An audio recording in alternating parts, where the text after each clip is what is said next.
Tourism দপ্তরের meeting অনুষ্ঠিত হল গীতাঞ্জলি গেস্ট হাউসের কনফারেন্স হলে। উপস্থিত ছিলেন দপ্তরের মন্ত্রী সুশান্ত চৌধুরী সহ অন্যান্য সরকারি আধিকারিকরা।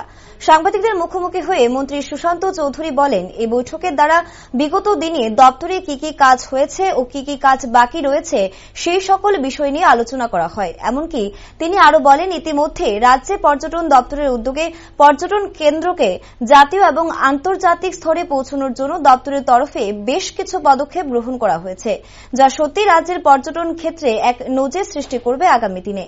ইতিমধ্যে রাজ্যের পর্যটন কেন্দ্রে আমূল পরিবর্তন সাধিত হয়েছে এবং পর্যটন ক্ষেত্রকে বিশ্বের দরবারে নিয়ে যাওয়ার জন্য দপ্তর এবং সরকার বদ্ধপরিকর রয়েছে। সেজন্য সরকার এবং দপ্তরের উদ্দেশ্যে একটাই পর্যটন কেন্দ্রকে ঠেলে সাজানো। ঠিক এরই পরিপ্রেক্ষিতে বর্তমান রাজ্য সরকার সব রকম সহায়তা করার জন্য অগ্রসর হয়েছে। শুধু তাই নয়, ত্রিপুরা পর্যটন ক্ষেত্রের সুন্দর এক অদূর ভবিষ্যৎ পরিলক্ষিত হচ্ছে, যা গোটা রাজ্যবাসীর জন্য সত্যি গর্বের বিষয়। পাশাপাশি সরকারের মূল লক্ষ্য একটাই, রাজ্যে পর্যটন প্রেমিকদের জন্য সাস্টেনেবল লাইভলিহুড প্রদান করা।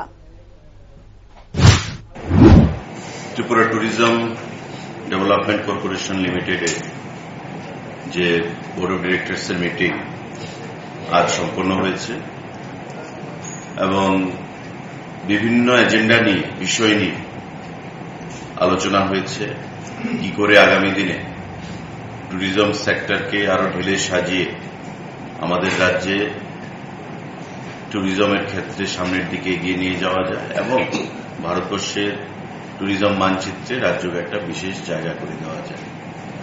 আপনারা জানেন যে আমরা সেই বিষয়ে কাজ অলরেডি শুরু করে দিয়েছি। আজকের এই বোর্ড অফ মিটিং এ নানান ডিসিশন গ্রহণ করা হয়েছে অফিসিয়াল, এবং আগামী দিনে যে বিভিন্ন বিষয়গুলো বিগত বোর্ড অফ ডিরেক্টরস এর মিটিং এ আলোচনা হয়েছিল সেগুলো কতটুকু কাজ হয়েছে এবং আগামী দিনে আমাদের 2 মাস 3 মাস ধরে আমরা কি কাজ করব সে বিষয় নিয়ে বিস্তারিত আলোচনা হয়েছে। তো ত্রিপুরা ট্যুরিজমের একটা বিশাল ভবিষ্যৎ আমাদের জন্য অপেক্ষা করছে, সুন্দর ভবিষ্যৎ। সারা বিশ্বে ট্যুরিজম একটা এমন ডিপার্টমেন্ট বা এমন একটা সেক্টর যাতে করে আমরা সাস্টেনেবল লাইভলিহুড প্রদান করতে পারি মানুষকে এবং আমাদের রাজ্যকে ট্যুরিজমের মানচিত্রে বিশ্বের দরবারে আমরা পৌঁছে দিতে